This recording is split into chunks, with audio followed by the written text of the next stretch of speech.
I'm Batman. I'm sure of it.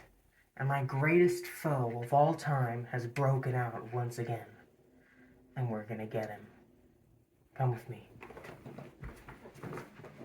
You might be wondering, who is it this time? Joker? No. Riddler? No. Condiment King? Sadly, no. It's actually this menace right here. The Great. And I'm gonna stop him.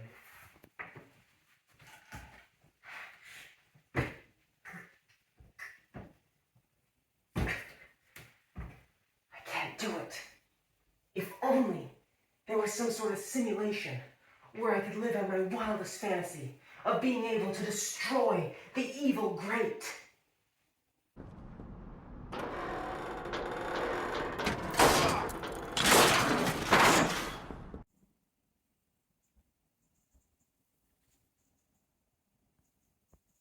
Batman Arkham Asylum is a game with which I've had quite an interesting journey.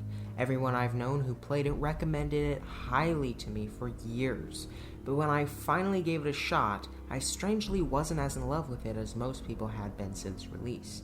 I couldn't really tell if I was simply being a bit picky, or if this was yet another game plagued by gamers' nostalgia. So I replayed it to see, and I will straight up say that I mostly was being unfair to the game. Is it a masterpiece like some claim? No, I wouldn't exactly say that, but it certainly has much more merit than I originally believed. First off, the story. We get to play as Batman fighting against tons of recognizable villains like the Joker, Killer Croc, Harley Quinn, Arkham's seemingly unaffordable lighting bills that cause every damn building to be darker than my soul, Poison Ivy, Scarecrow, the goddamn vent grates, Zsasz, and even Bane. It's a great gallery of awesome foes that all look and sound the part without a doubt, and even if they don't always have good boss fights, they certainly deliver in terms of their presence. There isn't much in the way of complex character development, emotional moments, anything like that really. It's similar to the first Uncharted in that it doesn't try to be much more than a fun, enjoyable narrative. I'd say it definitely achieves that much more effectively than Uncharted 1 though, since the villains here are 1,000 times better. It's a really great Batman experience in general due to how true to the character everything feels.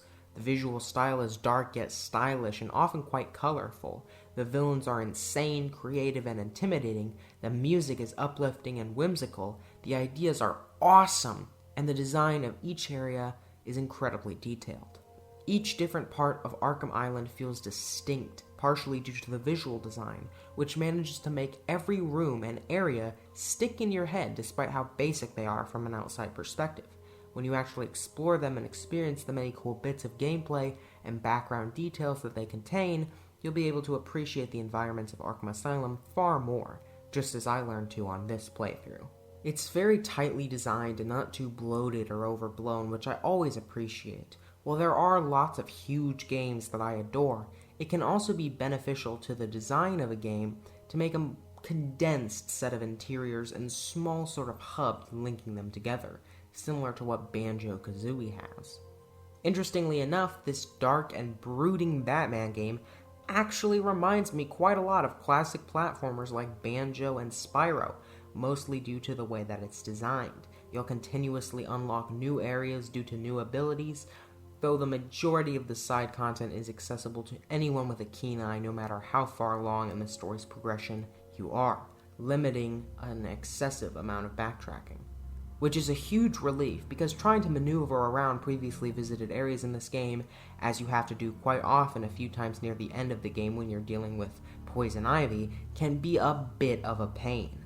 The level design not only gets compacted to the most digestible possible degree, but there are also some Metroidvania elements with the gadgets, and though I'm not always a huge fan of those types of games, the general idea of unlocking new paths in old areas and brand new paths in general, due to brand new items, is a great one, and it's used here to really good effect.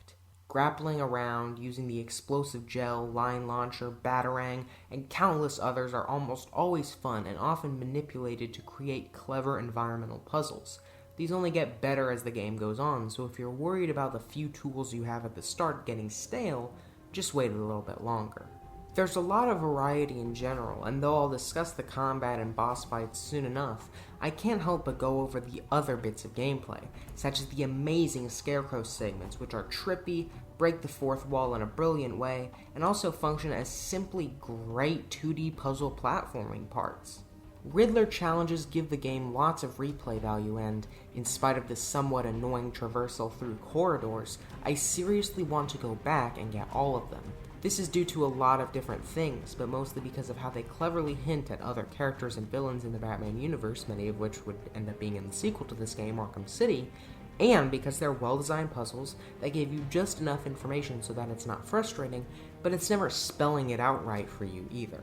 The stealth is more of a mixed bag for me though, and even though I enjoyed it far more on this playthrough than I did on the last, I found myself liking it this time, whereas I hated it before, but I can still see why I didn't exactly fall in love with it at the same time. Mechanically, it's quite genius. You have multiple ways to take people out, all of which have their own pros and cons. For example, inverted takedowns allow you to remove an enemy from the equation without getting your hands dirty on the ground, but it also requires impeccable timing, and you have to make sure to not use that gargoyle again until you cut the enemy down from it. Enemies get alerted when one of their compatriots has been defeated, gargoyles get bombs placed on them, making them pretty much off limits, and groups of foes will begin to stick together facing opposite sides, which essentially requires you to totally change your strategy. It always keeps you on your toes and very rarely repeats similar encounters, despite not being the most robust or advanced as far as actions you can execute go. That's what I like about it. What I don't like is how insanely clunky it can feel sometimes. Enemies' awareness programming is very hit or miss. Trying to drop down from the gargoyle is an embarrassingly frustrating ordeal. And of course, the grates. Most of these aren't huge issues, but they do add up to make the stealth overall feel a bit antiquated. Is it impressive and great for the time? Yes. Is it still quite good today? Yes. Is it perfect? No. The grates, though, are an issue that plague the entire game. I get that they might be there to help with loading times, but combined with how long you often have to wait in order for pulling off a move in stealth to be safe, you end up getting slightly bored during the stealth encounters, occasionally at least. The regular combat, though, is pretty great. You have satisfying combos, a very unique, rhythmic system, cool moves you can pull off, and a true sense of progression from your upgrades that allow the ebb and flow of your attacks to become smoother than nearly any other superhero game.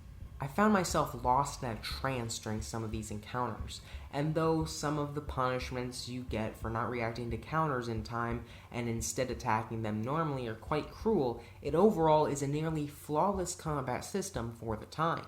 Further entries would make big improvements on it, but for the first in the series, this is incredibly enjoyable and fun, and that's all it needs to be. It's got enough depth with a strong enough foundation to keep things fun in the more basic fights and in the most lavish, complex ones. Finally, we arrive at the boss fights, which are, other than the few annoyances in the stealth, this game's greatest failure.